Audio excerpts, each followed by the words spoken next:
Olá pessoal, tudo bem? No vídeo de hoje a gente vai falar sobre a reforma tributária que passou na Câmara dos Deputados. Então, se esse assunto te interessa, curte o vídeo, se inscreve no canal. E para quem não me conhece, meu nome é Márcio Lima, eu sou CFP e assessor de investimentos. Vamos para a reforma tributária. Bem, lembrando que essa reforma que a gente está falando aqui agora foi a que foi aprovada na Câmara, mas ela ainda tem que passar pelo Senado e ainda tem que ser sancionada pelo presidente da República, senão não vale de nada.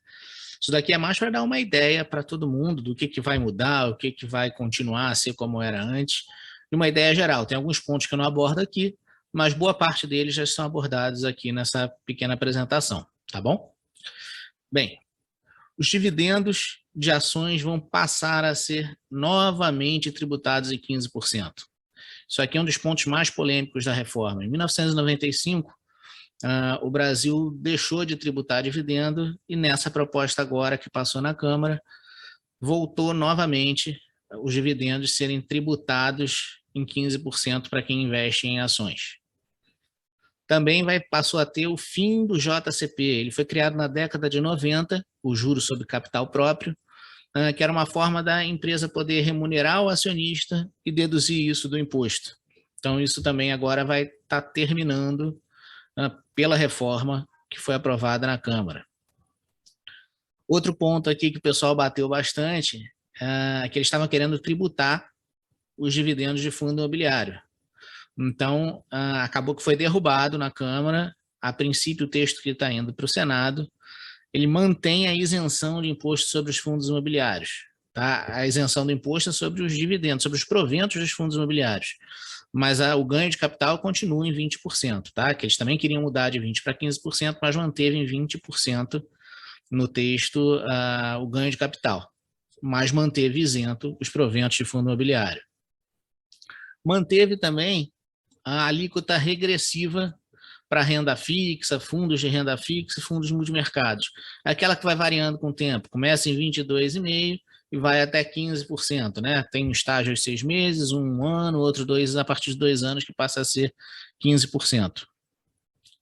Distribuição de lucros das empresas vão passar a ser tributados, né, para imposto de renda em 15% na fonte. As empresas que ficam de fora disso são as empresas que estão inscritas no Simples e as que estão no lucro presumido com faturamento anual de até 4,8 milhões ao ano. Day trade passou a ser 15%, vai passar a ser 15%, né, no que foi aprovado na Câmara. Está indo para o Senado ainda. Lembrando que isso aí não é o que está valendo ainda, porque precisa ainda passar pelo Senado e precisa do presidente da República. Mas o day trade, que antes era tributado em 20%, vai passar a ser tributado em 15%. Outra coisa interessante que mudou é que antes a gente tinha que ver mensalmente se as vendas totais passassem de 20 mil e tivessem lucro, você calculava o imposto de renda. Agora se vai passar pelo texto a ser trimestral e com vendas de até 60 mil no trimestre. Isso eu acho até um ponto positivo, né? Te dá mais flexibilidade. Mais uma coisa interessante, a compensação de lucros e prejuízos, antes você tinha alguns grupos separados para poder compensar o prejuízo de um no lucro de outro. Agora isso tudo juntou e pode ser feito livremente essa compensação entre os tipos diferentes de ativos de renda variável. Resgate o fundo de investimento em ações vai manter a alíquota de 15% só no resgate, ele não está na tabela regressiva, né, como a gente falou acima nos fundos de renda fixa, multimercado e a renda fixa, então ele só paga os 15% no resgate, porém muda a regra do quanto tem que estar aplicado dentro desse fundo. Ao invés de ser 67% como era antes, o fundo passa a ter que ter 75% aplicado em ativos de renda variável. Tá?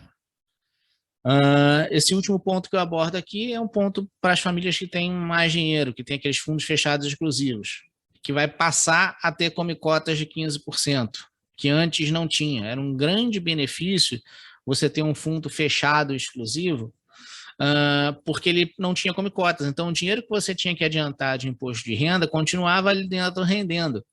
E no longo prazo, isso ia abrindo um bocão de jacaré em relação para os fundos que pagavam como cotas. Então, esse benefício, a princípio, nesse texto que está indo para o Senado, acaba. Tá? E algumas coisas têm até imposto retroativo, o que é bastante polêmico, mas em alguns pontos diferentes, alguns até que eu não coloquei aqui, pode ter que pagar retroativamente imposto.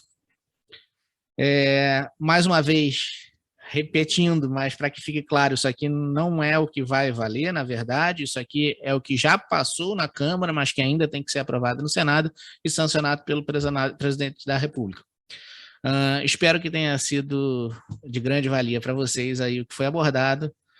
Continue ligado no canal, que daqui a pouco tem mais vídeo. Um abraço, tchau, tchau.